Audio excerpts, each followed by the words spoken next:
আয়াতিন উখরা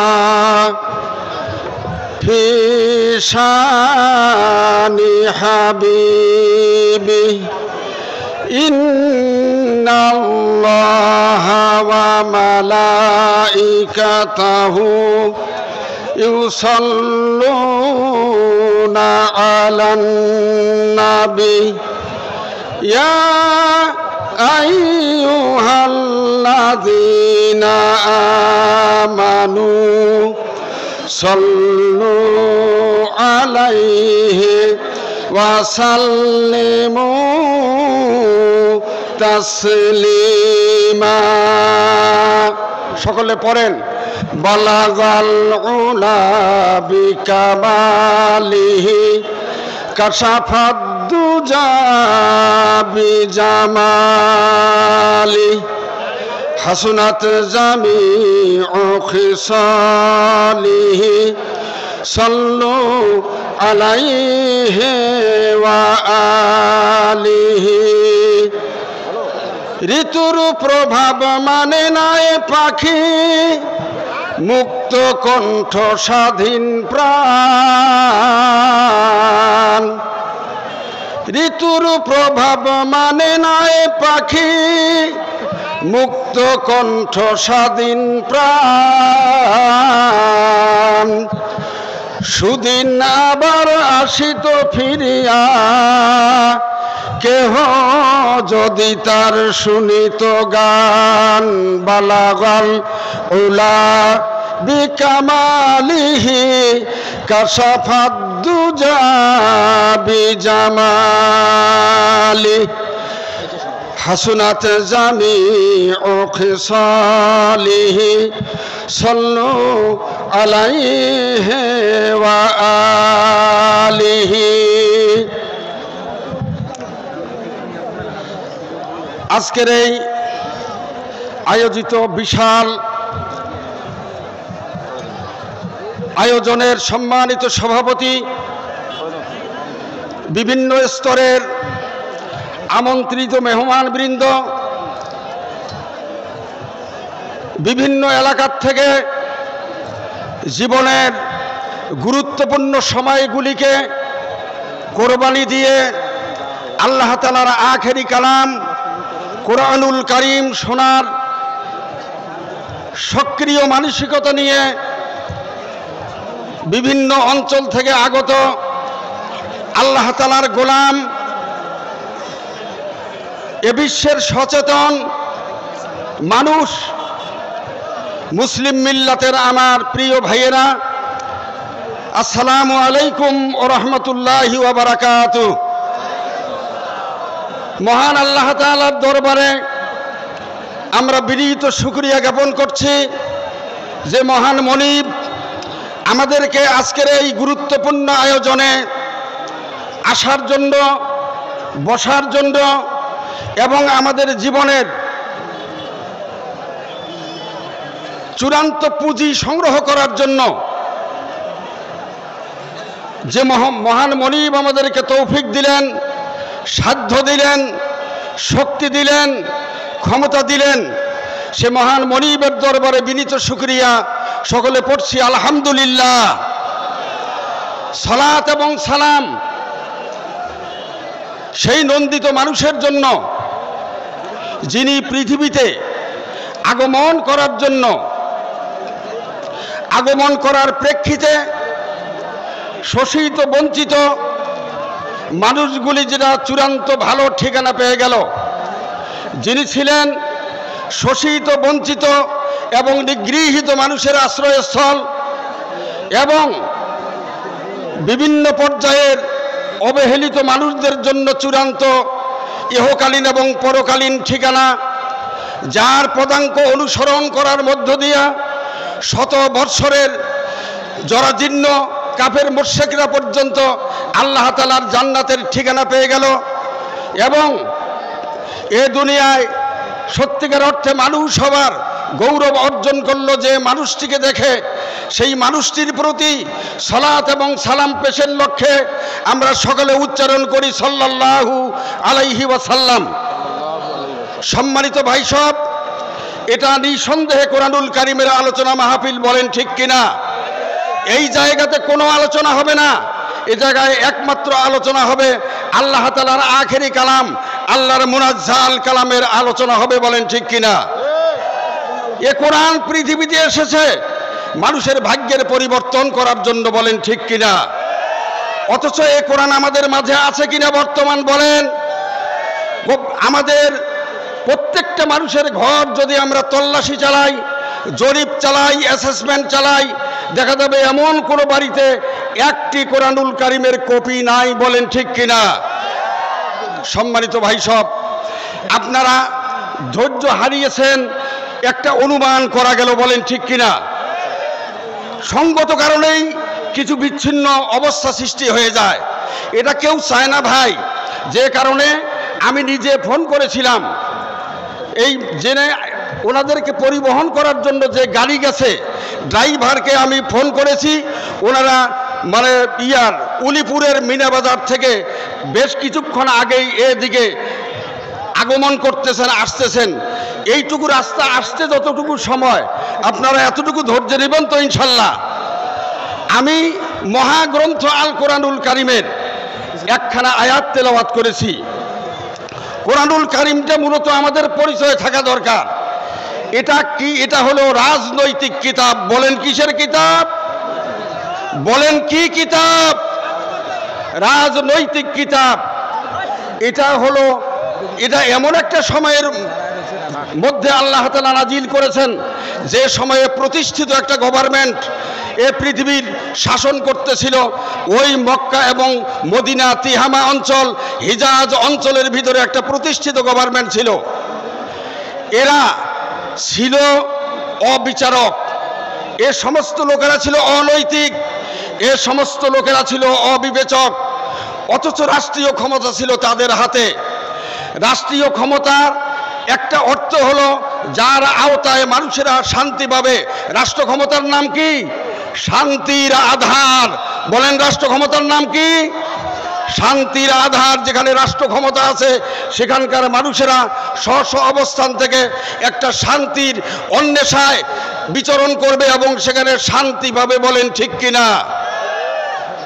এমন একটা প্রেক্ষাপটের উপরে আল্লাহ তাআলা কোরআনুল কারিমের নাজিলের ধারা সূচনা করলেন যে সময় বিচারের নামে ছিল অবিচার, যেখানে নীতির নামে ছিল অনৈতিকতা, যেখানে অর্থনীতির নামে ছিল লুণ্ঠন এবং লুটতরাজকারিতা। ঠিক এই সময় আল্লাহ তাআলা অত্যন্ত বেজার হয়ে গেলেন যে তোমাদের হাতে ক্ষমতা, তোমরা পৃথিবীর মানুষের ভাগ্যের উন্নয়ন করার দায়িত্ব নিয়ে মানুষের ভাগ্য নিয়ে ছিনিমিনি করো। এই জন্য আল্লাহ তাআলা তাদের চারিত্রিকতা, তাদের চিন্তা এবং চেতনা এটাকে অবনোদন করার জন্য উপর থেকে আল্লাহ তাআলার আরশে আযিমের সিদ্ধান্ত। প্রধান অতিথির আগমন, সোহেল ভাইয়ের আগমন, সোহেল ভাইয়ের আগমন, প্রধান অতিথির আগমন। সম্মানিত ভাই সব, আল্লাহ তাআলা এদের এই চরিত্র দুনিয়ার থেকে তিরোহিত করার জন্য শাসক গোষ্ঠীর হাত থেকে তাদেরকে পরিশুদ্ধ করার জন্যই আল্লাহ তাআলা তার সিদ্ধান্ত নাজিল করা শুরু করলেন এবং সুদীর্ঘ 63 বছর ধরে আল্লাহ তাআলা তার সুপরিকল্পিত সিদ্ধান্ত মানুষের ভাগ্যের উন্নয়নের জন্য নাজিল করলেন, বলেন ঠিক কিনা? সম্মানিত ভাই সব, যে কারণে এই কোরআনুল কারীম এমন একটা বিশাল মহাসাগর, যে মহাসাগর এর পারে দাঁড়ালে একটা মানুষ হারিয়ে যায়। এখান থেকে একটা আলেম খুব বড় জোর একটা আয়াতের আলোচনা করতে পারে, তাতেই অনেক সময় চলে যায়। আমি আপনাদের সামনে সূরাতুল বাকারা, প্রথম সূরা ফাতিহার পরে যে সূরাটি আল্লাহ তাআলা শুরু করেছেন সেই সূরা থেকে একটা আয়াত তেলাওয়াত করেছি। সেই আয়াতের সরল অর্থটা হলো, আমি আপনাদেরকে আবার বলছি স্বাভাবিকভাবে, ওয়া ইজা তাওয়াল্লা, ইজা মানে যখন, তাওয়াল্লা মানে অভিভাবক হয়, ক্ষমতায় বসে এবং মানুষের সকল কাজের দায় দায়িত্ব গ্রহণ করে। সাফিল আরদি, মানে চেষ্টা চালায়, দুর্বার গতিতে কার্যক্রম চালায়। ফিল আরদে মানে ওই জমিনের উপরে, ওই দেশের উপরে, ওই ভূখণ্ডের ভিতরে। লি ইউফসিদা সন্ত্রাসী কর্মকাণ্ড চালাবার জন্য। ফাসাদ শব্দের অর্থ হলো সন্ত্রাস। আল্লাহ তাআলা একটা রাষ্ট্র ক্ষমতাকে আঙ্গুল দিয়ে চিহ্নিত করে বলেন, ওয়াইজা তাওয়াল্লা, যখন তারা ক্ষমতায় যায়, ক্ষমতায় যাওয়ার পরে ওদের ক্ষমতাকে পাকাপোক্ত করার জন্য, নিষ্কণ্টক করার জন্য যে যে জায়গাতে যে যে ব্যক্তিকে পায় যে এটা আগামী দিনের জন্য এই লোকটা আমার পথের কাঁটা, এই পথের কাঁটা সরিয়ে দিয়ে ক্ষমতা নিষ্কণ্টক করার জন্য তদানীন্তন সময়ের সেই আবু জেহেল গংরা তাদের সামনের লোকগুলিকে দুনিয়ার থেকে নিশ্চিহ্ন করে বিদায় করে দিয়ে তাদের ভবিষ্যতের বহুদূর পথ চলার পথ পরিষ্কার করে, তার মানে সন্ত্রাসী কর্মকাণ্ড চালায়। লি ইউফসিদা ফিহা ওয়া ইউহলিকাল হারসা, এবং তাদের দ্বিতীয় কর্মকাণ্ড হলো মানব গোষ্ঠীকে ধ্বংস করা। হালাক শব্দের অর্থ হলো ধ্বংস করা। মানব গোষ্ঠী যারা ওই দেশটা চালাবার জন্য উপযুক্ত মেধা, উপযুক্ত চরিত্র এবং উপযুক্ত যোগ্যতা আছে, এই যোগ্যতা সম্পন্ন লোকগুলিকে দুনিয়ার থেকে বিদায় করে দিবার জন্য তাদের থাকে একমাত্র নেশা এবং পেশা। এবং ওয়া ইউহলিকাল হারসা ওয়ান নাসলা, মানুষের খাদ্যের সংকট সৃষ্টি করাই হলো তাদের কাজ। এরপরে আল্লাহু লা ইউহিব্বুল ফাসাদ, অথচ যে সমস্ত কর্মকাণ্ড তদানীন্তন সময়ের রাষ্ট্র জনগণের দেওয়া চেয়ারে বসে, রাষ্ট্র ক্ষমতায় বসে একটা দেশকে, একটা ভূখণ্ডকে, একটা মানে পরিপূর্ণ ভালো মানে রাষ্ট্র ব্যবস্থাকে ধ্বংস করতে চায়। আল্লাহু লা ইউহিব্বুল ফাসাদ, আল্লাহ তাআলা মোটেই ফাসাদ পছন্দ করেন না। এখন এই আয়াতের উপরে দুটো কথা, সম্মানিত ভাই সব, আল্লাহ তাআলা পরিষ্কার করে জানায় দেন। যে জায়গাতে আল্লাহ বললেন ওয়াইদা তাওয়াল্লা, যখন ওরা ক্ষমতায় যায়, কোনো জনপদের কোনো ভূখণ্ডের মানুষেরা যখন ক্ষমতায় যায়, ক্ষমতায় যাওয়ার পরে লি ইউফসিদা ফিহা, ক্ষমতায় একটা মাত্র কারণকে সামনে নিয়ে যায়। তাদের উদ্দেশ্য এবং মতলব একটাই থাকে, ক্ষমতায় যাবার পরে ওই জায়গাতে সন্ত্রাসী কর্মকাণ্ড পরিচালনা করে, অর্থাৎ সুগঠিত একটা জাতিকে টুকরো টুকরো করে ফেলে।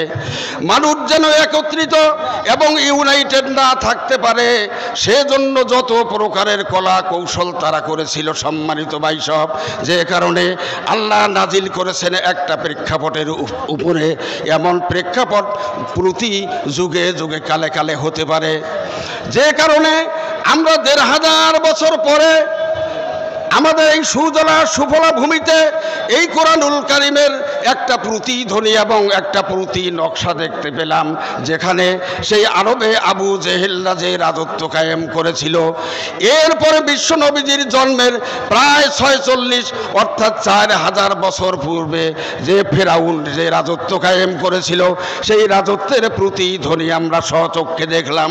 বলেন ঠিক কিনা? সম্মানিত ভাই সব, আল্লাহ তাআলা যেখানে আমাদেরকে বললেন রাষ্ট্র ক্ষমতা পাকাপোক্ত করার জন্য, আল্লাহ সূরাতুল কলম নামে একটা সূরা নাজিল করেছেন, পেন, যার মাধ্যমে শিক্ষিত মানুষেরা লেখালেখি করে।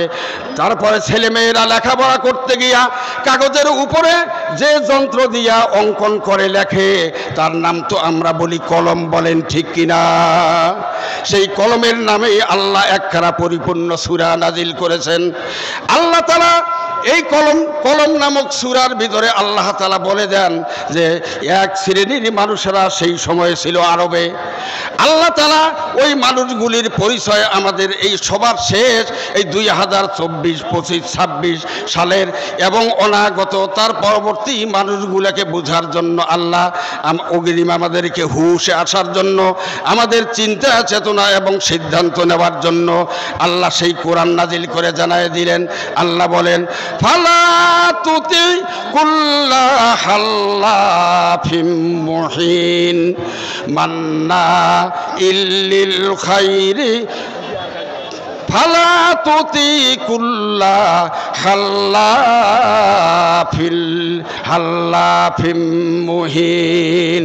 আল্লাহ তাআলা বলেন যে সমস্ত মানুষেরা হীন এবং যাদের চরিত্র এবং কথাবার্তা তাদের মনস্কামনা অত্যন্ত হীন, বিশ্ব নবীজিকে আল্লাহ তাআলা বললেন এরা যত সম্পদশালী হোক, এরা যত সংখ্যাগরিষ্ঠ হোক, এরা যত দুর্দণ্ড ক্ষমতার মালিক হোক না কেন, আমি আপনাকে বলছি ইয়া রাসূল আল্লাহ, এই সমস্ত মানুষের কাছে আপনি কখনো মাথা নত করবেন না। আল্লাহ তাআলা জানাই দিলেন। তার মানে কি নবীজিকে মেসেজ দেওয়ার অর্থটাই হলো আমরা পৃথিবীতে যতদিন মানুষ আসবো এবং যাব, এই চলমান মানুষগুলির জন্য ওই আয়াত প্রযোজ্য। বলেন ঠিক কিনা? আমাদেরকে বলছে আমরা মাথা নত করব কার কাছে? বলেন কার কাছে মাথা নত করব? আমরা একবার এই মাথা বিক্রি করে দিয়ে আসছি আল্লাহর কাছে। বলেন ঠিক কিনা? একবার একটা জমি বিক্রি করার পরে যদি ওই জমিটা গোপনে আরো কারোর কাছে বিক্রি করে, ওই লোকটাকে আপনারা কি বলেন? বলেন ওই লোকটার নাম হলো চিটার। বলেন ঠিক কিনা? ওই লোকের নাম কি? চিটার। আমরা আল্লাহ তাআলার কাছে একবার এই মাথা বিক্রি করে দিয়ে আসছি। বলেন ঠিক কিনা? আল্লাহর কাছে মাথাটা চূড়ান্ত বিক্রি করে দিয়ে আসার পরে আল্লাহর কাছে আমরা ওয়াদাবদ্ধ হয়ে এই পৃথিবীতে আসার পরে আবার যদি কারো কাছে আমাদের এই মাথাটা বিক্রি করি, তাহলে আমাদের নাম কি হবে? বলেন আমাদের পরিচয়টা কি হবে? বলেন নিঃসন্দেহে আমরা চিটার। চিটারের জন্য কখনো আল্লাহ তাআলা জান্নাত রাখেন নাই, পৃথিবীতেও কোনো সুবিধা চিটারকে দেবেন না। এটাই হলো আল্লাহর ওয়াদা। বলেন ঠিক কিনা? সম্মানিত ভাই সব, যারা চিটারি করে একবার আল্লাহ তাআলার কাছে মাথা